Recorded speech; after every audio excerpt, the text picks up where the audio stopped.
Hello everyone. Test hub के BPSC के test number 3 में एक्सप्लेनेशन वीडियो में आप सबका स्वागत है।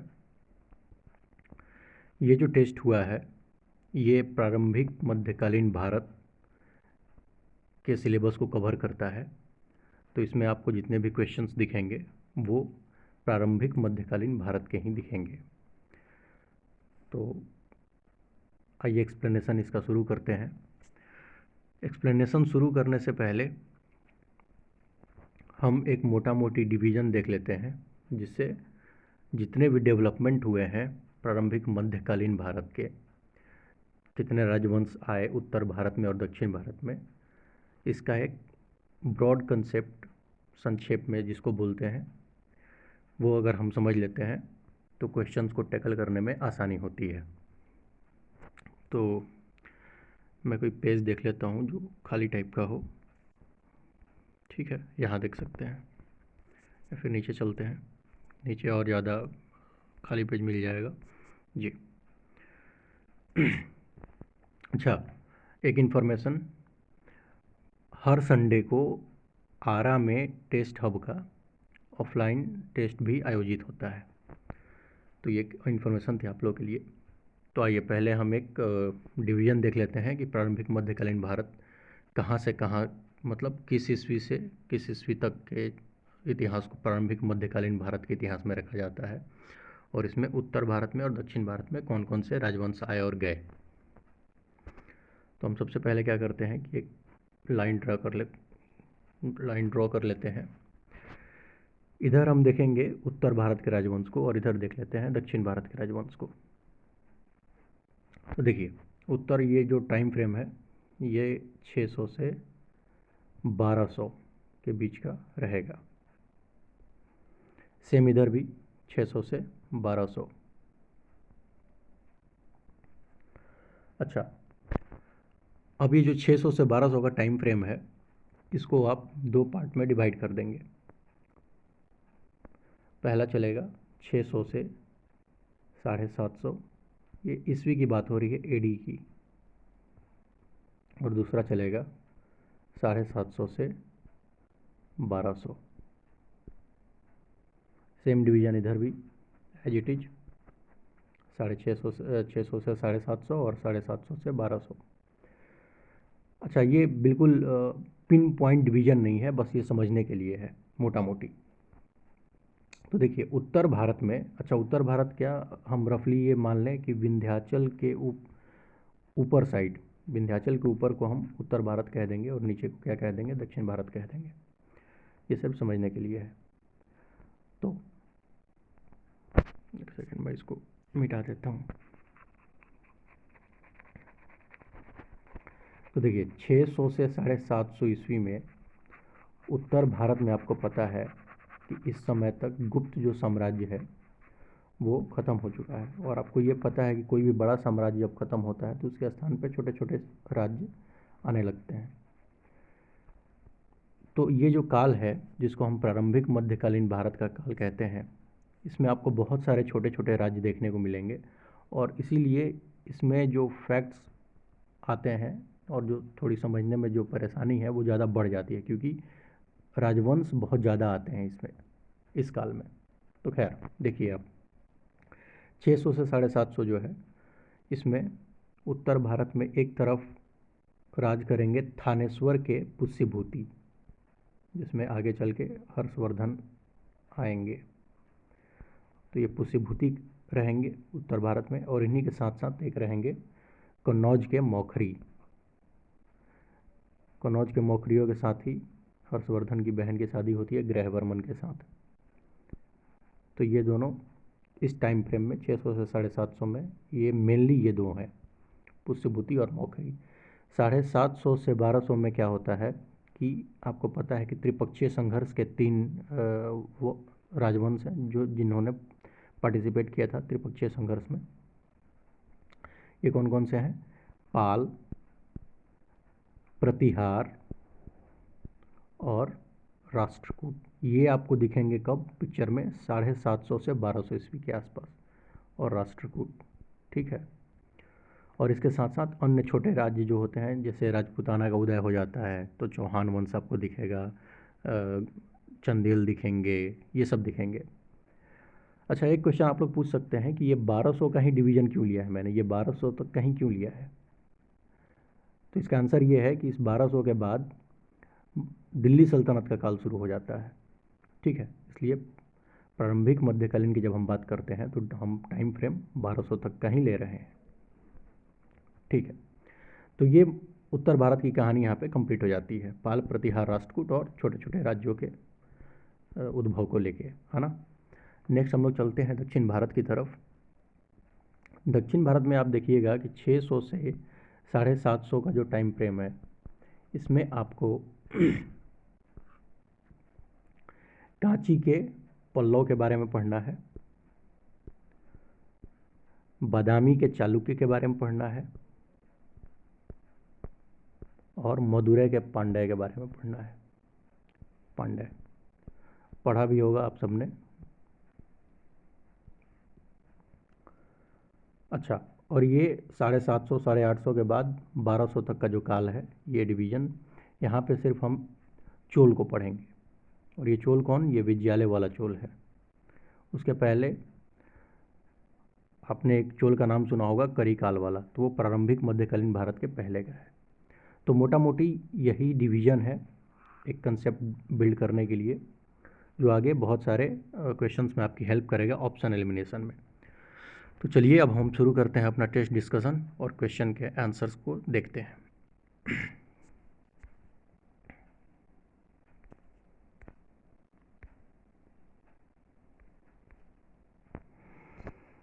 आपका फर्स्ट क्वेश्चन है, निम्नलिखित में से कौन सा शासक सकलौन तारापथनाथ के नाम से जाना जाता था? सकलौन तारापथनाथ ये बोला जाता था हर्षवर्धन को। सकलौन तारापथनाथ को अगर आप तोड़िएगा तो ये आएगा सकल मतलब पूरा, उत्तर पथ नाथ, यानी पूरे उत्तर के रास्तों का स्वामी। तो ये किसको बोला जाता था? हर्षवर्धन को, क्योंकि गुप्त साम्राज्य के बाद इसी ने उत्तर भारत का क्या किया था? एकीकरण किया था। कहने का मतलब है कि एक शक्तिशाली साम्राज्य की स्थापना की थी, इसलिए हर्षवर्धन को सकलौन तारापथनाथ कहा जाता है। नेक्स्ट, इसमें गलत को पहचानना है। बाणभट्ट पार्वती परिणय बिल्कुल सही है। मयूरा मयूराष्टक ये भी सही है। हर्षवर्धन नागानंद, हर्षवर्धन खुद एक विद्वान व्यक्ति थे, इन्होंने कई सारी किताबें लिखी हैं, उनमें नागानंद एक है। ठीक है, तो इसका आंसर क्या हो जाएगा? ऑप्शन ई, इनमें से कोई भी गलत नहीं है। ओके, नेक्स्ट, प्रसिद्ध विरूपाक्ष मंदिर कहाँ स्थित है? तो प्रसिद्ध विरूपाक्ष मंदिर जो है वो हम्पी में स्थित है, और आपको पता होगा कि हम्पी जो है वो कर्नाटक में स्थित है। और ये विरूपाक्ष मंदिर जो है ये भगवान शिव को समर्पित है और यूनेस्को के वर्ल्ड हेरिटेज साइट में ये दर्ज भी है, तो ये थोड़ा इम्पोर्टेंट भी हो जाता है। ओके, क्वेश्चन नंबर 4 हम देखते हैं। सही कथन चुनना है। दक्षिणी भारत के इक्ष्वाकु शासक बौद्ध धर्म के प्रति शत्रुवादी थे। तो सबसे पहले तो ये देखें कि इक्ष्वाकु शासक ये कहाँ? तो ये दक्षिण भारत में पाए जाते थे। और सातवाहन जो साम्राज्य का भग्नावशेष था, मतलब जब सातवाहन साम्राज्य खत्म हो गया था, उनके स्थान पर इक्ष्वाकुओं ने शासन किया था। मेनली ये एक जनजाति थे, है ना। और इन्हीं के स्थान पर बाद में आपको सीन में कौन दिखेंगे? पल्लव दिखेंगे। इन्हीं को हटा के पल्लव शासन करने लगते हैं। तो खैर, इनके बारे में कहा जा रहा है कि इक्ष्वाकु जो है वो बौद्ध धर्म के प्रति शत्रुवादी थे। तो ये स्टेटमेंट गलत है, ये शत्रुवादी नहीं थे। बौद्ध धर्म को एक काइंड ऑफ संरक्षण दिया था इन्होंने। और पूर्वी भारत के पाल शासक बौद्ध धर्म के संरक्षक थे, ये तो बिल्कुल सही स्टेटमेंट है। तो इसका आंसर हो जाएगा केवल 2। नेक्स्ट, राष्ट्रकूट साम्राज्य की नींव रखी थी, ये रखी थी दंती दुर्ग ने। और आपके ऑप्शन में कहीं भी दंती दुर्ग नहीं है, इसलिए इसका आंसर हो जाएगा ऑप्शन ई। नेक्स्ट नेक्स्ट जो आपका क्वेश्चन है, निम्नलिखित का सही कालानुक्रम क्या है? राजा लोगों के नाम दिए हुए हैं। सिंह विष्णु, महेंद्र वर्मन प्रथम, नरसिंह वर्मन प्रथम, परमेश्वरन प्रथम। तो पहले तो ये जान लीजिए कि ये सारे के सारे राजा कौन से हैं। ये पल्लव वंश के राजा हैं, पल्लव वंश के राजा हैं। और पल्लवों ने कहाँ शासन किया था? तो पल्लवों ने शासन किया था दक्षिणी आंध्र में, मतलब आंध्र प्रदेश का जो दक्षिणी पार्ट है और इसी के साथ तमिलनाडु का जो उत्तरी पार्ट है। ये आंध्र प्रदेश का दक्षिणी पार्ट और तमिलनाडु का उत्तरी पार्ट, मतलब ये जो पोर्शन है यहीं पे पल्लव शासन करते थे। ठीक है, इंडिया के मैप में आप अगर लोकेट करेंगे तो ज़्यादा अच्छे से समझ पाएंगे। तो खैर, अब पूछ रहा है कि ये इन लोगों ने किस किस क्रम में शासन किया है। तो इन्हें शासन किया है बिल्कुल जिस क्रम में दिया हुआ है उसी क्रम में। तो आपका आंसर हो जाएगा 1 2 3 4। ठीक है, अब थोड़ी बहुत जानकारी अगर इनके बारे में आपको जानना हो तो सिंह विष्णु ने, इनको पृथ्वी का शेर कहा जाता था। इन्होंने अवनी सिंह की, अवनी मतलब पृथ्वी और सिंह मतलब शेर, तो इन्होंने अवनी सिंह की उपाधि धारण की थी। ठीक है, महेंद्र वर्मन प्रथम, बहुत फेमस किताब एक लिखी इन्होंने, मत विलास प्रहसन, और महाबलीपुरम का जो गुफा मंदिर है ये बनवाया था इन्होंने। नेक्स्ट है नरसिंह वर्मन प्रथम। तो पुलकेशिन द्वितीय को इसने हराया था, नरसिंह वर्मन प्रथम ने। और महाबलीपुरम का जो रथ मंदिर है, जिसको सप्त पैगोड़ा कहते हैं, उसका निर्माण किया था नरसिंह वर्मन प्रथम ने। ठीक है, और महेंद्र वर्मन प्रथम ने क्या किया है? महाबलीपुरम का गुफा मंदिर बनवाया था। तो कन्फ्यूज मत होइएगा, इसने गुफा मंदिर बनवाया है और नरसिंह वर्मन ने रथ मंदिर बनवाया है। ठीक है, और परमेश्वरन प्रथम के बारे में कोई खास इन्फॉर्मेशन नहीं है। खैर, नेक्स्ट क्वेश्चन नंबर 7 पे चलते हैं हम लोग। इसमें आपको सही कथन चुनना है। देवपाल ने विक्रमशिला में बौद्ध मठ की स्थापना की। देवपाल नहीं, यहाँ पे धर्मपाल हो जाएगा, तो स्टेटमेंट सही हो जाता है, धर्मपाल। और गुप्त काल के बाद सबसे प्रसिद्ध विश्वविद्यालय नालंदा हुआ। ठीक है, स्टेटमेंट ठीक है ये। तो इसमें सही कथन कौन सा है? केवल 2। नेक्स्ट, चीन के तीर्थयात्रियों के भारत आने का सही क्रम क्या है? तो ये सही क्रम है, आपका आंसर हो जाएगा, सबसे पहले आया था फाहयान चंद्रगुप्त के टाइम पर, मौर्य नहीं, गुप्त साम्राज्य वाले चंद्रगुप्त के टाइम पे। और इत्सिंग, उसके बाद ह्वेनसांग आया है, हर्षवर्धन, और ह्वेनसांग के बाद में ही थोड़े टाइम बाद इत्सिंग आता है। ठीक है, ये ह्वेनसांग हर्षवर्धन के टाइम पे आया था, आपको पता है। तो हमारा सीक्वेंस कौन सा हो जाएगा? हमारा सीक्वेंस हो जाएगा 2, 1 और 3, जो कि है ऑप्शन नंबर बी। चलिए आगे चलते हैं। क्वेश्चन नंबर 9, पृथ्वीराज विजय नामक काव्य संग्रह का लेखक कौन है? अब इसमें बहुत सारे लोग जो हैं जिन्होंने ऑफलाइन टेस्ट में, उन लोगों ने इसका आंसर चंद्रवरदाई दे दिया था, जो कि गलत है। इसका सही आंसर है जैनका। चंद्रवरदाई जो है उसने पृथ्वीराज रासो लिखा था, पृथ्वीराज रासो। ठीक है, और आपसे पृथ्वीराज रासो नहीं, पृथ्वीराज विजय पूछा जा रहा है। तो इसको किसने लिखा है? इसको लिखा है जैनका ने। ठीक है, नेक्स्ट, प्रसिद्ध मर्तंड का सूर्य मंदिर किसने बनवाया है? तो ये बनवाया है ललितादित्य ने। और ये कौन है? ये ललितादित्य कश्मीर का जो वंश है, कारकोट वंश, कारकोट राजवंश, उसके शासक हैं। और कश्मीर की बात हो रही है और कश्मीर के राजवंशों की बात हो रही है, तो एक बहुत फेमस रानी हुई है कश्मीर में, रानी दिद्दा। तो आप ये जानिए कि रानी दिद्दा किस राजवंश से रिलेटेड है। तो एक कश्मीर में एक राजवंश आता है यक्षरा, यक्षरा राजवंश से रिलेटेड है कौन? रानी दिद्दा। ठीक है, ओके। क्वेश्चन नंबर 11, निम्नलिखित में से कौन सा स्थल यूनेस्को का विश्व धरोहर स्थल नहीं है?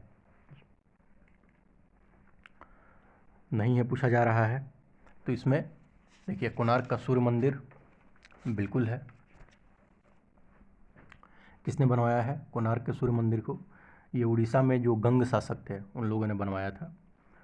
एलोरा गुफा, ये भी बिल्कुल। अजंता गुफा, ये भी शामिल है। एलोरा गुफा में ध्यान रखिएगा, एलोरा गुफा में 17 जो गुफाएं हैं वो हिंदू धर्म से रिलेटेड हैं, 12 जो गुफाएं हैं वो बौद्ध धर्म से रिलेटेड हैं, और 5 गुफाएं जैन धर्म से रिलेटेड हैं। और अजंता गुफा में 29 गुफाएं हैं, और ये सिर्फ बौद्ध धर्म से रिलेटेड है ना। तो इसमें आपका क्वेश्चन नंबर 11 में आंसर क्या हो जाएगा, नहीं है पूछ रहा है, तो इसमें आंसर हो जाएगा ऑप्शन नंबर ई, क्योंकि ये सारे के सारे क्या हैं, यूनेस्को के विश्व धरोहर स्थल हैं। ओके, क्वेश्चन नंबर 12, निम्नलिखित में से कौन सा उदाहरण अजंता गुफा से संबंधित नहीं है। तो देखिए, मैंने आपको जस्ट अभी बताया कि अजंता गुफा में आपको सिर्फ और सिर्फ बौद्ध धर्म से रिलेटेड चीज़ें देखने को मिलेंगी। तो शिव पार्वती विवाह ये हिंदुइज्म का है, तो ये तो नहीं होगा अजंता गुफा से संबंधित। कछुए पर बैठी यमुना, ये भी हिंदुइज्म से रिलेटेड है, तो ये भी नहीं होगा। तो इसमें आपको 2 ऑप्शन दिख गए जो अजंता गुफा से रिलेटेड नहीं है, इसलिए इसका आंसर हो जाएगा ऑप्शन नंबर डी। आपको ऑप्शन सी एक दिख रहा होगा, अवलोकितेश्वर। थोड़ा सा जान लेते हैं हम अवलोकितेश्वर के बारे में। तो बौद्ध दर्शन में आपको एक कंसेप्ट मिलेगा बोधिसत्व का। बोधिसत्व किसको कहते हैं, बोधिसत्व कहते हैं ऐसा प्राणी, या मतलब प्राणी क्या, इंसान ही है वो, जिसमें बुद्ध बनने की क्षमता हो, ठीक है, लेकिन ये जन कल्याण के लिए अपना जो मोक्ष है उसको क्या कर रहे हैं, डिले कर रहे हैं कि पहले सबको मोक्ष मिल जाए फिर हमको मोक्ष मिलेगा। ये एक महायान संप्रदाय की एक्चुअली संकल्पना है बौद्ध दर्शन में। और ये टोटल 8 बोधिसत्व हैं, 8, जिसमें से एक का नाम आप लोगों ने शायद सुना होगा, मैत्रेय। इनको भावी बुद्ध कहा जाता है, मैत्रेय को, अर्थात इनका जन्म अभी होने वाला है मैत्रेय का, ठीक है। तो ये क्वेश्चन पूछा जा चुका था एक बार, यूपीएससी ने पूछा है, तो हो सकता है बीपीएससी भाई यूपीएससी के ही फुटफॉल कर रही है यूपीएससी पे, तो हो सकता है नेक्स्ट क्वेश्चन ये पूछ ले बीपीएससी। और अवलोकितेश्वर भी है, एक बोधिसत्व ही है, और इनके बारे में ये जानिए कि इनको परम करुणा का बोधिसत्व कहा जाता है, मतलब असीम करुणा है इनके अंदर, ठीक है। तो ये जानकारी थी बोधिसत्वों के बारे में।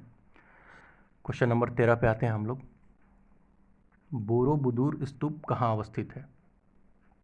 तो जो बोरोबुदुर स्तूप जो है वो जावा में है। ओके, क्वेश्चन नंबर 14, सराय नहर राय और महदाहा का संबंध है। तो इनका संबंध है गंगा घाटी की मध्य पाषाण संस्कृति से। अच्छा, महदाहा में आपको पता होगा एक युग्म समाधान मिला है, मतलब डबल बोरियल है, स्त्री और पुरुष दोनों की बॉडी साथ में दफनाई गई है, तो ये मध्य पाषाण संस्कृति से रिलेटेड है। अब बताइए कि हड़प्पा संस्कृति में युग्म समाधान कहाँ से मिलता है। तो हड़प्पा संस्कृति में जो युग्म समाधान है ये लोथल से मिलता है, जो कि हड़प्पा सभ्यता का एक प्रमुख बंदरगाह स्थल था, ठीक है। चलिए नेक्स्ट, किस हड़प्पा कालीन स्थल से नृत्य मुद्रा वाली स्त्री की कांस्य मूर्ति प्राप्त हुई है। तो ये प्राप्त हुई है मोहनजोदड़ो से। किसे भारतीय परमाणुवाद का जनक कहा जाता है। ये कहा जाता है कनाद को। कनाद के दर्शन का नाम है वैशेषिक दर्शन, वैशेषिक। और इसके साथ आपको दिख रहे होंगे गौतम, इनके दर्शन का नाम है न्याय दर्शन। और न्याय और वैशेषिक, इन दोनों दर्शनों को एलाइड सिस्टम कहा जाता है, मतलब कि न्याय दर्शन की आधी बातें वैशेषिक दर्शन मानता है और वैशेषिक दर्शन की आधी बातें न्याय दर्शन मानता है ना।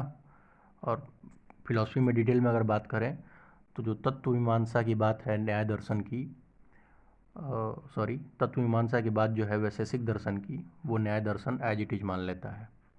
और जो ज्ञान मीमांसा की बात है न्याय दर्शन की, वो वैशेषिक दर्शन एज इट इज मान लेता है, ठीक है। इसी तरीके से एलाइड सिस्टम आपके भारतीय दर्शन में एक और भी है, सांख्य और योग, ठीक है। सांख्य योग ये हम हमेशा साथ साथ सुनते हैं, तो एलाइड सिस्टम बोलते हैं इनको, ठीक है। और कपिल जो है, ये ऑप्शन नंबर सी, ये कपिल सांख्य दर्शन के प्रणेता हैं, इन्होंने सांख्य दर्शन को दिया था। इन्हीं के कंसेप्ट पे आगे आपने सुना होगा कि भगवान कृष्ण भी सांख्य दर्शन का ही ज्ञान देते हैं, किसको, अर्जुन को। प्रकृति और पुरुष की बात होती है सांख्य दर्शन में। तो खैर, भारतीय परमाणुवाद का जनक किसको कहा जाता है, कनाद को कहा जाता है। ओके नेक्स्ट, क्वेश्चन नंबर 17, निम्नलिखित में से कौन सी बात बौद्ध धर्म एवं जैन धर्म में समान नहीं है? तो ये आत्मदमन की जो बात है ये बौद्ध धर्म और जैन धर्म में समान नहीं है। क्यों? क्योंकि बौद्ध धर्म जो है वो आपको पता है कि मध्यम मार्ग की बात करता है, मतलब तपस्या भी करिए, खाना पीना भी खाइए, ठीक है। जबकि जैन धर्म क्या कहता है कि मोक्ष प्राप्त करना हो तो भूखे मर जाइए। जो इनकी संथारा पद्धति है या जिसको संलेखना बोलते हैं, ये क्या कहता है, ये भूख से बोलता है कि भूखे रह के प्राण त्याग दो। तो आत्मदमन की बात एक्चुअली जैन दर्शन का है, ठीक है। और ये पूछ रहा है कि समान कौन कौन सा, इसमें से समान कौन नहीं है, तो आत्मदमन समान नहीं है, ठीक, क्योंकि बौद्ध दर्शन इसको नहीं मानता। बाकी अहिंसा और वेदों की स्वीकृति तो ये दोनों ही करते हैं। ओके, क्वेश्चन नंबर 18 है, बौद्ध धर्म में त्रिरत्न क्या इंगित करता है?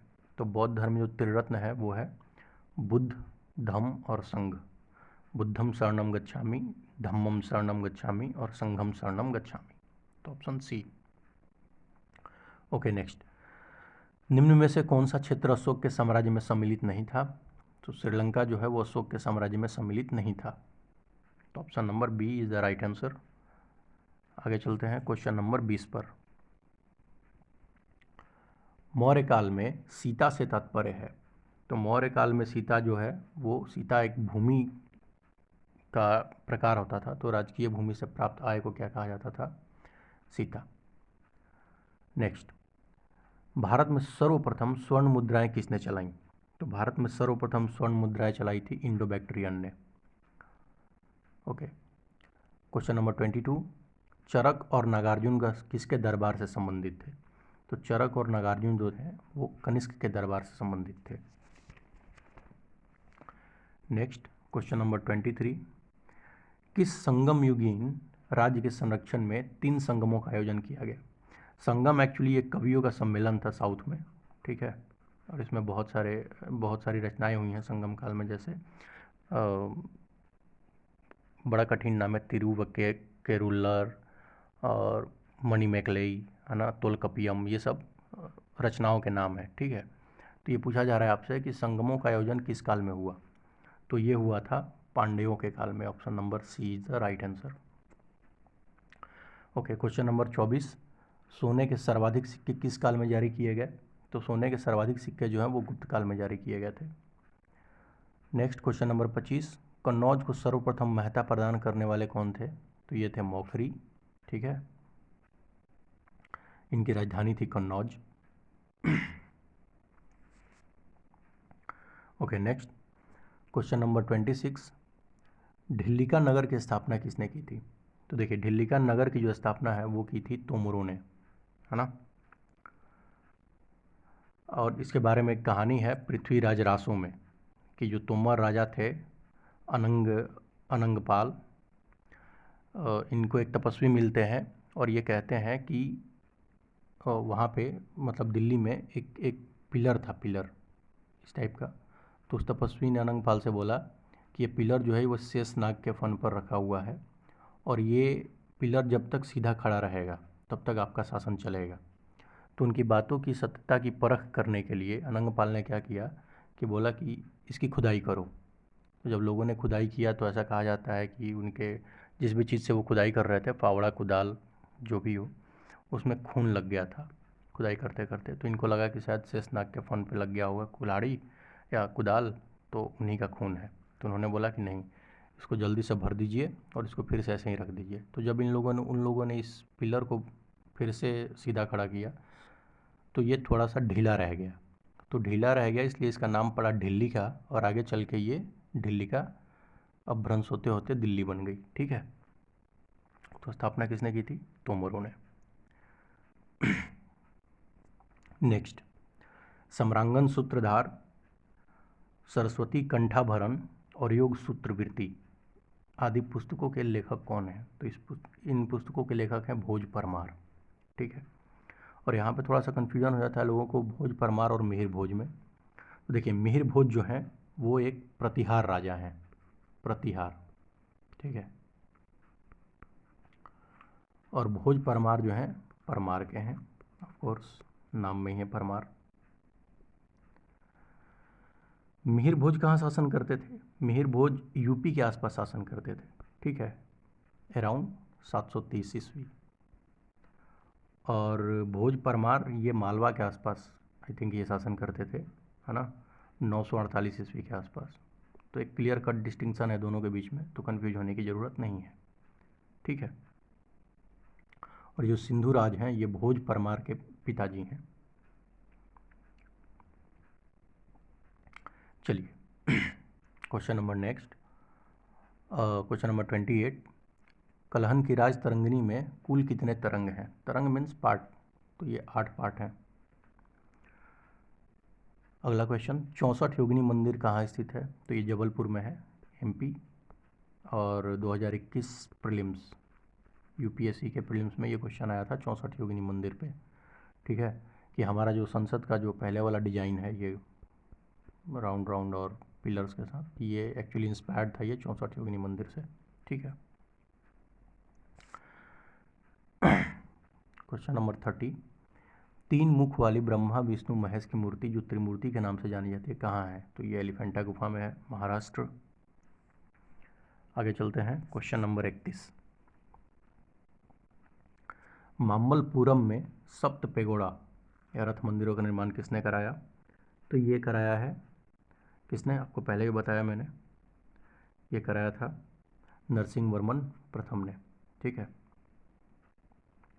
सप्त पेगोड़ा एक्चुअली रथ मंदिर जो है वो समझिए कि एक बाउंड्री हो गई, तो बाउंड्री में बहुत सारे मंदिर बने हुए हैं आसपास आसपास आसपास, इन्हीं को इन लोगों ने सप्त पेगोड़ा का नाम दिया है, ठीक है। Okay, question number 32। मध्यकालीन भारत के महान गणितज्ञ और खगोल विज्ञानी भास्कर द्वितीय का जन्म कहाँ हुआ था? इनका जन्म हुआ था कर्नाटक में, ठीक है। और इनकी पुस्तक का नाम है लीलावती। और बहुत इंटरेस्टिंग स्टोरी है इस पुस्तक के नाम को लेके। लीलावती जो है ऐसा कहा जाता है कि ये इनकी पत्नी थी भास्कर द्वितीय की, और ये बुक लिखने में इतने मगन थे कि इनको पता ही नहीं चला कि कब मेरी शादी हो गई और कब पत्नी आ गई। तो जब इनकी बुक ख़त्म हो गई और इन्होंने देखा कि एक औरत मेरे घर में है, तो इन्होंने उस औरत से पूछा कि आप कौन हैं? तो उस औरत ने रिप्लाई किया कि मैं आपकी पत्नी हूँ। तो ये थोड़े ग्लानि में आ गए कि भाई इतने दिनों से रह रही है, मेरी सेवा कर रही है और मैं जानता भी नहीं हूँ। तो इन्होंने कहा कि ठीक है, मैं अपनी जो बुक है उसका नाम आपके नाम पर रख देता हूँ, लीलावती। मैथमेटिक्स की बुक है ये, ओके। तो ये इन्फॉर्मेशन थोड़ा इंटरेस्टिंग स्टोरी था इसलिए बताया। आगे चलते हैं, क्वेश्चन नंबर 33। राज्य और बंदरगाह, इनको आपको मिलाना है कि कौन सही है कौन गलत है। तो कौन सा युग में सही सुमेलित है? तो मुजरिश जो है वो चेरों का बंदरगाह था, बिल्कुल सही है। कोलची जो है वो पांड्यों का बंदरगाह था, ये भी सही है। और पुहार जो है वो चोलों का बंदरगाह था, ये भी बिल्कुल सही है। तो इसमें तो सारे ही सही हैं, तो उपयुक्त में से एक से अधिक, ठीक है। अगला क्वेश्चन, किस शासक के सिक्कों पर जहाज का चित्र उत्कीर्ण है? तो ये उत्कीर्ण है यज्ञश्री सातकर्णी, ये सातवाहन राजा था, उसके सिक्कों पर जहाज का यानी नौका का चित्र उत्कीर्ण है। अगला क्वेश्चन, किस शासक के बारे में कहा जाता है कि वह जनता द्वारा निर्वाचित हुआ था? तो ये गोपाल के बारे में कहा जाता है, पाल वंश के जो संस्थापक थे पाल जो है वो बंगाल में शासन करते थे, तो गोपाल, ठीक है। Question number 36। भारत के प्राचीन इतिहास के संदर्भ में प्रयाग प्रशस्ति अभिलेख वर्णन करता है। तो प्रयाग प्रशस्ति अभिलेख जो है वो वर्णन करता है समुद्रगुप्त की उपलब्धियों का। आगे चलते हैं, क्वेश्चन नंबर 37 पे, राष्ट्रकूटों के संदर्भ में निम्नलिखित कथनों में से कौन सही है? तो देखिए, ग्रामपतियों और ग्राम लेखाकार का पद सामान्यतः वंशानुगत होता था, ठीक है, बिल्कुल सही है। सामंती प्रशासन का पूर्ण अभाव था, नहीं, ये गलत है स्टेटमेंट, क्योंकि राष्ट्रकूट जो है वो सामंती शासन ही करते थे। तो इसमें सही है सिर्फ केवल एक, ऑप्शन नंबर ए। अगला क्वेश्चन, मध्यकालीन भारत के इतिहास के संदर्भ में रहट शब्द संदर्भित करता है। तो इससे तो सब लोग परिचित होंगे, ये सिंचाई हेतु जल निकालने के लिए एक पहिया है। और एक और नाम आता है इसका, अर्घटा। अर्घटा, ये भी यूपीएससी ने पूछा था इसलिए ये बताया। चलिए आगे चलते हैं। चौहान मूलतः किस साम्राज्य के सामंत थे? तो चौहान जो थे वो प्रतिहारों के सामंत थे। ठीक है, मैंने आपको बताया कि पाल, प्रतिहार, राष्ट्रकूट ये आते हैं और इनके साथ साथ छोटे छोटे क्षेत्रीय राज्य भी इनके आसपास उगेंगे। तो जैसे ही प्रतिहार का विघटन होता है, इनके जो सामंत है वो खुद को स्वतंत्र शासक घोषित कर देंगे। ठीक है, तो चौहान जो है वो मूलतः प्रतिहारों के क्या थे? सामंत थे। अगला क्वेश्चन, हरिकेली नाटक का लेखक कौन था? तो हरिकेली नाटक का जो लेखक था वो था विग्रहराज चतुर्थ। ठीक है, और ये कौन है? ये सारे चौहान शासक हैं, और ये चौहान शाकंभरी या सांभरी का चौहान कहा जाता है इनको, है ना। इनकी राजधानी थी अजमेर। और ध्यान दीजिए कि विग्रहराज चतुर्थ के ही टाइम पर वो बिल्डिंग बनी थी जो आगे चल के 2.5 दिन के झोपड़ा में बदल जाती है। 2.5 दिन का झोपड़ा जो है वो विग्रहराज चतुर्थ ने पहले बनवाया था, बाद में उसको मुस्लिम शासक आते हैं और इसको 2.5 दिन के झोपड़ा में तब्दील कर देते हैं। ठीक है, और ये इनके इनके ही टाइम फ्रेम पे कौन शासन कर रहा है? मालवा में कर रहा है भोज परमार। ठीक, तो थोड़ी बहुत झड़प भी शायद इनकी हुई है। आगे चलते हैं।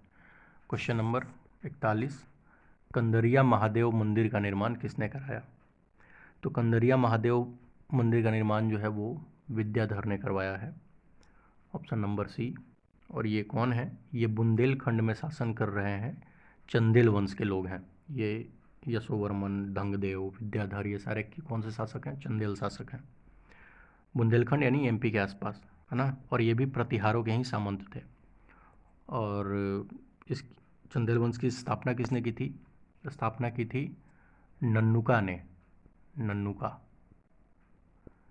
ये संस्थापक था चंदेल वंश का। ठीक है, अच्छा, इसमें भी देखिए एक इंटरेस्टिंग चीज़ है। चंदेल वंश का जो, ऐसा बोला जाता है कि लास्ट शक्तिशाली जो राजा था उसका नाम था परमार्दी देव। तो कुछ लोग इसको शक्तिशाली कहते हैं, कुछ कायर भी बोलते हैं, कुछ इतिहासकार। परमार्दी देव, ठीक है। और उस समय इनके शासनकाल में, मतलब चंदेलों के शासनकाल में जो महोबा है, महोबा एक अच्छी खासी सिटी थी। महोबा पे आक्रमण करते हैं कौन? पृथ्वीराज चौहान। और पृथ्वीराज चौहान 1182 के आसपास, 1182 के आसपास की ये बात है। पृथ्वीराज चौहान इस पे आक्रमण करते हैं, तो कुछ लोग बोलते हैं कि ये भाग जाता है। और इसके जो सेना नायक हैं आल्हा और उदल, आल्हा उदल, इसी लड़ाई में ये दोनों बहुत बहादुरी से लड़ते हैं और मारे जाते हैं। तो आज भी ऐसा बोला जाता है कि ये जो विंध्याचल माता का मंदिर है, नहीं, मैहर माता का जो मंदिर है, वहाँ पे ये पूजा करने आते हैं। मतलब मिथ है, भगवान जाने कितनी सच्चाई है। लेकिन तो इस स्टोरी को बताने का रीज़न ये था कि अलाउद्दौल का रिलेशन आपको पता हो कि ये किस वंश से थे, मतलब किस वंश के सेनापति थे ये। तो ये चंदेल वंश के थे और परमार्दी देव के शासनकाल में ये थे। चलिए आगे चलते हैं। हाँ जी, क्वेश्चन नंबर 42, सेन राजवंश के बारे में कौन सा कथन सही नहीं है? सेन राजवंश मूलतः एक बौद्ध धर्मावलंबी राजवंश था। नहीं, ये स्टेटमेंट गलत है, क्योंकि सेन राजवंश जो है वो हिंदू है, हिंदू राजवंश था। और ये जो पाल, ये बीपीएससी के मेंस में आपको पढ़ना है पाल कला वगैरह, उसमें आपको सेन राजवंश के बारे, जो सेन का कंट्रीब्यूशन है पाल कला में, वो थोड़ा सा पढ़ना है आपको। तो ये आपके लिए जानना ज़रूरी है कि ये हिंदू धर्म से रिलेटेड है ना। ओके, ऑप्शन बी, देवपार अभिलेख में सेन राजवंश का उल्लेख है, अभी बिल्कुल सही है। गीत गोविंद के लेखक लक्ष्मण सेन के दरबारी थे, हाँ बिल्कुल सही है। गीत गोविंद के लेखक कौन है? इसके लेखक हैं जयदेव। और गीत गोविंद के बारे में ऐसा कहा जाता है कि गीत गोविंद को अगर लय में गा दिया जाए तो भगवान कृष्ण स्वयं अपने बाल रूप में आके डांस करते हैं। अब मिथ्स हैं सोसाइटी में फैले हुए, तो ये सब बताने से क्या होता है कई बार कि ये फैक्ट्स याद रहते हैं। चलिए आगे चलते हैं क्वेश्चन नंबर 43 पे। कोणार्क के सूर्य मंदिर का निर्माण किसने कराया? ये ऊपर भी हम लोग डिस्कस कर चुके हैं। कोणार्क का सूर्य मंदिर नरसिंह देव ने कराया है। नरसिंह देव कौन है? ये उड़ीसा में जो गंग राजवंश है उसके राजा हैं। ओके नेक्स्ट, हर्षवर्धन का संबंध किस वंश से है? तो हर्षवर्धन का जो संबंध है वो है पुष्यभूति वंश से। मौखरी वंश में इनकी बहन की शादी हुई थी, राजश्री, आपको पता होगा, राजश्री इनकी बहन का नाम था। उसकी शादी होती है ग्रहवर्मन से, जो मौखरी के राजा हैं। और ग्रहवर्मन को कौन मार देता है? देवगुप्त और शशांक, ये दोनों मिलके षड्यंत्र से उनको ग्रहवर्मन को मार देते हैं और हर्षवर्धन के बड़े भाई को भी मार देते हैं। तो फिर और राजश्री को बंधक बना लेते हैं और कन्नौज पे कब्जा कर लेते हैं। तो फिर हर्षवर्धन रिटेलिएट करते हैं और कन्नौज को इनसे छीनकर अपने अंडर कर लेते हैं और बाद में अपनी समझिए कि राजधानी एक तरीके से ये कन्नौज को ही ट्रांसफ़र कर देते हैं। ठीक है, तो ये थोड़ी सी स्टोरी है हिस्टोरिकल। आगे चलते हैं क्वेश्चन नंबर 45 पे। पुलकेशिन द्वितीय का संबंध किस वंश से है? तो पुलकेशिन द्वितीय जो है वो आपको पता है कि ये बादामी के चालुक्य थे, पुलकेशिन द्वितीय। और ये जो बादामी के चालुक्य और वेंगी के चालुक्य, ये दोनों एक्चुअली इंटरलिंक्ड हैं। लता वाले थोड़े से अलग हैं चालुक्य इनसे, है ना। तो पुलकेशिन द्वितीय का संबंध किस वंश से है? पुलकेशिन द्वितीय का संबंध बादामी के चालुक्य वंश से है। आगे चलते हैं। निम्नलिखित में से किसने दक्षिणापथेश्वर की पदवी हासिल की? दक्षिणापथेश्वर की पदवी ये हासिल की थी किसने? पुलकेशिन द्वितीय ने। इसने नर्मदा नदी, हर्षवर्धन कोशिश कर रहे थे कि नर्मदा नदी को क्रॉस करके इधर के भी राज्यों को जीत लिया जाए, बट पुलकेशिन द्वितीय ने क्या किया कि इनको यहाँ पे हरा दिया था। और आपने क्वेश्चन नंबर 1 में देखा था कि हर्षवर्धन को उत्तरापथ स्वामी कहा जाता है, तो इसने कहा कि तुम उत्तरापथ स्वामी हुए तो हम दक्षिणापथ स्वामी हैं। तो पुलकेशिन द्वितीय। चलिए क्वेश्चन नंबर 47, मतविलास प्रहसन का लेखक कौन है? तो मतविलास प्रहसन का लेखक है महेंद्र वर्मन प्रथम, पल्लव राजा। बात हो चुकी है इस पे हमारी। चलिए क्वेश्चन नंबर 48, बौद्ध विद्वान दीपांकर का संबंध किस विश्वविद्यालय से था? तो बौद्ध विद्वान जो दीपंकर हैं इनको अतीसा भी बोला जाता है, मतलब पेट नेम कह लीजिए या जो कह लीजिए, अतीसा। और इनका संबंध जो है विक्रमशिला विश्वविद्यालय से है। ओके क्वेश्चन नंबर 49, राष्ट्रकूटों के संदर्भ में सही कथन पहचाने। राष्ट्रकूट मूलतः चालुक्यों के सामंत थे, ठीक है। दंती दुर्ग को राष्ट्रकूट वंश का संस्थापक माना जाता है, ये भी ठीक है। इन्होंने अरब व्यापारियों को बिना किसी रुकावट के उनके धर्म पालन की अनुमति दी, ये भी ठीक है। तो उपरोक्त में से एक से अधिक इसका आंसर है। ये मुस्लिम धर्म को फॉलो करते थे अरब व्यापारी, और राष्ट्रकूटों ने कहा कि नहीं ठीक है, आप अपने धर्म का पालन कीजिए, हमें कोई दिक्कत नहीं है ना। चलिए क्वेश्चन नंबर 50, एलोरा की चट्टानों को काट कर बनाया गया प्रसिद्ध कैलाशनाथ मंदिर किसने बनवाया? तो यह राष्ट्रकूटों ने बनाया था।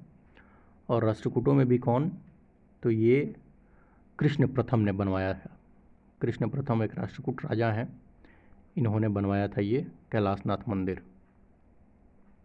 ये एक पूरी चट्टान को ही काट के एक मंदिर की शक्ल दे दी गई है इसमें, ठीक है। तो बहुत अद्भुत है ये। आगे चलते हैं क्वेश्चन नंबर 51, उसके घोड़ों ने हिमालय की नदियों का ठंडा पानी पिया, उसके हाथियों ने गंगा के पवित्र जल का स्वाद चखा। संजन अभिलेख में लिखित यह उक्ति किस राजा से संबंधित है? तो ये राजा हैं गोविंद तृतीय।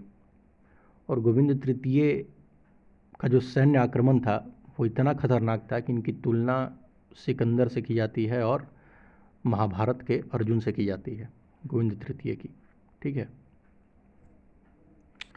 क्वेश्चन नंबर 52, निम्नलिखित में से किसे दक्षिण का अशोक कहा जाता है? तो दक्षिण का अशोक बोला जाता है अमोघ वर्ष प्रथम को। और अमोघ वर्ष प्रथम गोविंद तृतीय जिनके ऊपर बात हो रही थी, इनके बेटे हैं और अपने पिता से ठीक उल्टी नीति अपनाई इन्होंने अपने पड़ोसियों के साथ शांति की नीति अपनाई थी, इसीलिए इनको दक्षिण का अशोक कहा जाता है। अमोघवर्ष प्रथम। नेक्स्ट क्वेश्चन नंबर 53, निम्नलिखित में कौन सा कथन गलत है? पाल शासकों के पास बहुत बड़ी संख्या में हाथी थे, बिल्कुल सही बात है। प्रतिहारों के पास उत्कृष्ट घुड़सवार सेना थी, ये भी सही है। राष्ट्रकूटों के पास बड़ी संख्या में किले थे, ये भी सही है। तो कोई भी कथन गलत नहीं है, तो option E is the right answer. Question number 54 पे आते हैं। चोल कला के तथ्यों पर विचार करें एवं सत्य तथ्यों की अभिपुष्टि करें। चोल कला की एक महत्वपूर्ण विशेषता है स्थानीय शासन। इनके पास एक सशक्त नौसेना थी, तभी जाके श्रीलंका को पीट पीट कर आ जाते थे ये। और संस्थापक इनके विद्यालय हैं, बिल्कुल सही है। तो इसमें सत्य तथ्यों की भी पुष्टि करना है, तो इसमें तो सारे ही सही हैं, ऑप्शन डी।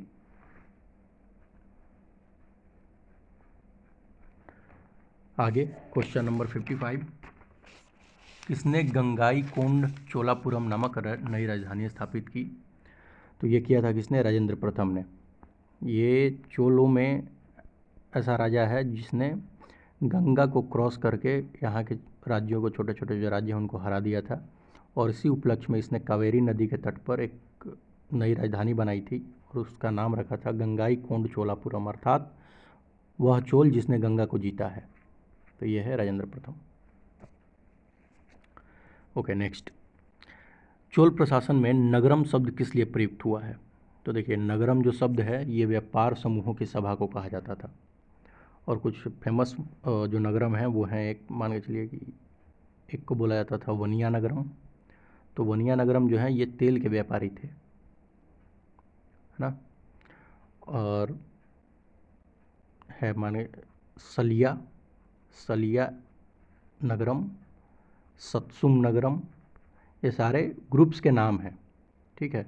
तो ये जो हैं ये दोनों वस्त्र व्यापार से हैं, ठीक है। तो याद रखिएगा कि नगरम शब्द जो है वो व्यापारी समूह की सभा है, ठीक है। नेक्स्ट क्वेश्चन नंबर 57, पांचवा वेद समझी जाने वाली रचना जो है तिरुमुरेस, इसकी रचना किसके शासनकाल में हुई? तो तिरुमुरेस जो है ये तमिल लैंग्वेज में है, तमिल। 11 खंडों की एक बुक है, और आपको पता होगा कि साउथ साइड में दो भक्ति संप्रदाय हैं साउथ में। एक है अलवार जो विष्णु भक्त हैं, और एक है नयनार जो शिव भक्त हैं, ठीक है। इन्हीं लोगों की एक किताब है, 12वीं सदी के आसपास की बुक है ये, 11 पार्ट में, ठीक है। तिरुमुरेस तमिल लैंग्वेज में, और इसकी रचना हुई है चोल काल में, ठीक। चलिए आगे चलते हैं। क्वेश्चन नंबर 58, सम्राट हर्ष का दक्षिणी अभियान नर्मदा नदी पर किसने रोका? ये सबको पता है, पुलकेशिन द्वितीय ने रोका था। ओके, नेक्स्ट क्वेश्चन नंबर 59, नागर, द्रविड़ और बेसर ये क्या है? ये मंदिर निर्माण की शैलियाँ हैं, और रफली समझना हो तो द्रविड़ जो है वो साउथ साइड में जो मंदिर निर्माण शैली है इसमें द्रविड़ शैली इसको बोलते हैं। उत्तर साइड में जितने मंदिर बनते हैं वो नागर शैली में बनते हैं, और इन दोनों का काइंड ऑफ मिक्सचर है, और ये बीच बीच में बनता रहता है। थोड़ा आपको उत्तर में भी दिख जाएगा, गुजरात में भी दिख जाएगा, ठीक है। ये नागर और द्रविड़ का शैलियों का मिश्रण है बेसर शैली। चलिए नेक्स्ट, अंगकोर वाट मंदिर कहाँ स्थित है? तो अंगकोर वाट जो मंदिर है ये स्थित है कंबोडिया में, और बनाया किसने है? ये कंबोडिया के जो शासक हैं सूर्यवर्मन द्वितीय, उन्होंने बनाया था। और इस मंदिर के दीवारों पर रामायण और महाभारत के चित्र, वो दृश्य जो हैं वो दीवारों पर छपे हुए हैं, ठीक है। इसके बारे में इम्पोर्टेंट क्या है? इम्पोर्टेंट ये है कि ये भगवान विष्णु को समर्पित विश्व का सबसे बड़ा मंदिर है कंबोडिया में, Angkor Wat. Okay, question number 61, गुप्त वंश के काल के पश्चात उत्तर भारत का पुनर्गठन किसने किया? ये पहले ही बता चुका हूँ, ये हर्षवर्धन ने किया था। ओके, नेक्स्ट, किस चोल शासक ने भू राजस्व के निर्धारण के लिए भूमि का सर्वेक्षण कराया? तो ये कराया था राजराजा प्रथम ने। और इन्होंने जब भूमि का सर्वेक्षण कराया तो लोगों ने इनको कहा उल कलानदा पेरुमल, उल कलानदा पेरुमल, अर्थात वह व्यक्ति जिसने पृथ्वी को नापा है, वह व्यक्ति जिसने पृथ्वी को नापा है, इसका मतलब होगा। और इनडायरेक्टली या डायरेक्टली इनकी तुलना जो है भगवान विष्णु के जो वामन अवतार था, जिसमें उन्होंने 3 पग से पूरी धरती नाप ली थी, उनसे की जाती है राजा राजा प्रथम की तुलना। और ये आपको बता दूं कि राज राजा प्रथम ने एक बहुत फेमस मंदिर का निर्माण कराया था, बृहदेश्वर मंदिर का, तंजौर में है बृहदेश्वर मंदिर। किस भगवान से रिलेटेड है ये भगवान शिव से रिलेटेड है बृहदेश्वर मंदिर। ठीक, निर्माण किसने कराया था? राज राजा प्रथम ने। चलिए क्वेश्चन नंबर 63 को देखते हैं। नाना देशी निगम क्या था? तो नाना देशी निगम जो है वो विदेशों एवं दूर दराज के प्रदेशों के साथ व्यापार करने वाले व्यापारियों को कहा जाता था। ओके, नेक्स्ट, किसने भारतीयों का वर्णन गर्म मिजाज के परंतु स्वच्छता प्रेमी एवं ईमानदार के रूप में किया है? तो ये किया है ह्वेनसांग ने। ओके, नेक्स्ट, निम्नलिखित में से कौन हर्षवर्धन के दरबार से संबंधित नहीं था? तो इनमें से कोई भी ऐसा नहीं है जो हर्षवर्धन के दरबार से संबंधित नहीं था। बाणभट्ट भी हैं, भर्तृहरि भी हैं, भर्तृहरि बहुत फेमस व्याकरणविद हैं, ये भी थे। मयूर तो हैं ही, मयूराष्टक के लेखक, तो इसमें ऑप्शन हो जाएगा E. Okay, question number 66, Kalinga नरेश खारवेल का संबंध किस वंश से था? ये चेदी वंश से थे कलिंग नरेश खारवेल। चलिए आगे चलते हैं। क्वेश्चन नंबर 67, बुद्ध की खड़ी प्रतिमा निम्न में से किस काल की विशेषता है? तो ये कुषाण काल की विशेषता है। इसमें बुद्ध की जो स्टैचू है वो खड़े रूप में बुद्ध को दिखाया जाने लगा था, स्टैंडिंग पोजीशन में। ठीक है, ड्राइंग पे मत जाइएगा,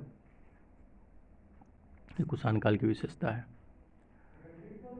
ओके, क्वेश्चन नंबर 68, निम्न में से किसका निर्माण सुंग काल में हुआ?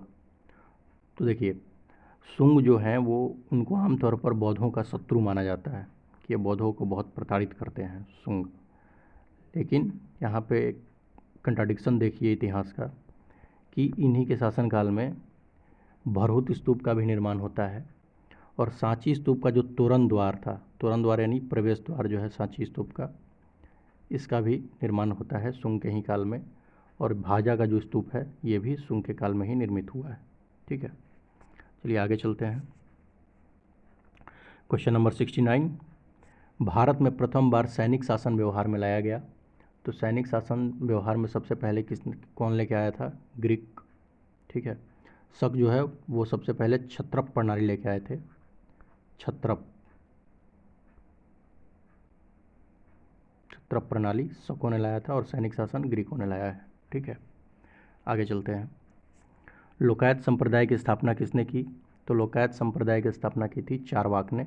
ठीक है, और इनका मूल सिद्धांत क्या है? मूल सिद्धांत है खाओ पियो मौज उड़ाओ, ऋण लेके घी पी जाओ, क्योंकि कोई पुनर्जन्म कोई आत्मा नहीं होती है। ठीक है, इनका एक फेमस स्टेटमेंट है कि अगर आग में डाल देने से कोई भी चीज़ स्वर्ग पहुंचती है तो माँ बाप को आग में डाल दो, डायरेक्ट स्वर्ग पहुंच जाएंगे। ये चारवाक की फिलॉसफी है, तो इन्हीं को बोला जाता है लोकायत संप्रदाय। चलिए आगे चलते हैं।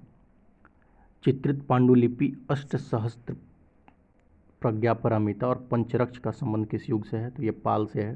बीपीएससी मेंस का सिलेबस है, उसमें जब आप पढ़ेंगे पाल कला तो ये दोनों जो पांडुलिपि है, चित्रित पांडुलिपि, ये आपको पढ़ना होगा एग्जाम्पल के तौर पे कि अष्टसहस्त्रिका प्रज्ञापरामिता और पंचरक्ष। ठीक है, तो ये पाल काल से रिलेटेड है। क्वेश्चन नंबर 72, पाल काल में श्रीनगर भुक्ति कहा जाता था। तो श्रीनगर भुक्ति जो है पाल काल में ये कहते थे हम मगध को। ओके, क्वेश्चन नंबर 73, पाल शासकों द्वारा बौद्ध धर्म के किस संप्रदाय को विशेष प्रोत्साहन दिया गया? महायान को। ठीक है, महायान को ही बेसिकली बहुत सारे राजा हुए हैं उन्होंने महायान संप्रदाय को ही दिया है ज़्यादातर संरक्षण, क्योंकि काफ़ी हद पे ये थोड़ा लिबरल भी है ना, इसलिए इनको संरक्षण भी ज़्यादा मिला है। हर्षवर्धन भी महायान को ही संरक्षण देते थे। आगे चलते हैं। बोध गया के महाबोधि वृक्ष को क्षति पहुंचाने वाला शासक था Shashank. Okay, question number 75। Magadh के किस परवर्ती गुप्त शासक को असंख्य शत्रुओं का विजेता कहा गया है? परवर्ती गुप्त मतलब गुप्त के बाद जो शासक आए हैं, ठीक है। तो कौन सा शासक है मगध का जिसको असंख्य शत्रुओं का विजेता कहा गया है? यह है कृष्णगुप्त। चलिए आगे चलते हैं। राजगीर स्थित जरासंध की बैठक का निर्माण किस काल में हुआ माना जाता है? तो ये गुप्त काल से में निर्माण हुआ था ऐसा माना जाता है। Next, question number 77। किस शासक ने पाटलिपुत्र स्थित कुक्कुटराम विहार को नष्ट करवाने का प्रयास किया? पुष्यमित्र इज हियर, तो इसका आंसर हो जाएगा पुष्यमित्र। Question number 78। अशोक के किस अभिलेख में दान और धम दान के अंतर को स्पष्ट किया गया है?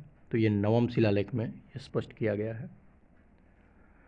Okay, question number 79। धम्म महामात्र के कार्य क्या थे? तो धम्म महामात्र के कार्य हैं धम्म का क्रियान्वयन, लोगों के बीच दान का वितरण और जन कल्याण, ये सब हैं।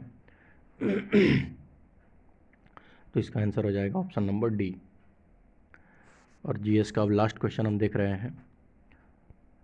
केवल वह स्तंभ जिसमें अशोक ने स्वयं को मगध का सम्राट बताया है, तो ये अशोक ने खुद को मगध का सम्राट भाब्रू के स्तंभ में बताया है। और ये कहाँ है?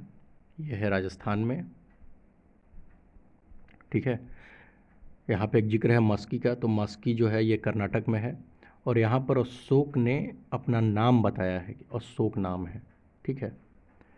और बाकी नहीं तो इसको किस नाम से आमतौर पर ये अपना वो जिक्र करता है, ये प्रियदर्शी के नाम से अपना जिक्र करता था, लेकिन मास्की में इसने अपना नाम बताया है और भाब्रू में खुद को मगध का सम्राट कहा है इसने, ठीक है। तो ये हमारे 80 क्वेश्चन थे प्रारंभिक मध्यकालीन भारत के। बाकी जो आपको ये करंट अफेयर और नीचे इसके साइंस के क्वेश्चंस हैं, ये सेकंड वीडियो में अपलोड कर दिया गया अपलोडेड है, उसको आप लोग देख लीजिए। फ़िलहाल के लिए इसमें इतना ही है। अब एक इम्पॉर्टेंट ये है कि टेस्ट 4 जो है अपना, ये अगले संडे को होगा आरा में बजाज शोरूम के पास। और इसका सिलेबस जो है वो सिलेबस है दिल्ली सल्तनत से लेके और मुग़ल काल तक, ठीक है। और साथ ही साथ जो भक्ति मूवमेंट है, भक्ति आंदोलन, ये सारा इसका सिलेबस है। तो आप लोग प्रिपेयर करिए, मिलते हैं हम अगले संडे को। Thank you very much.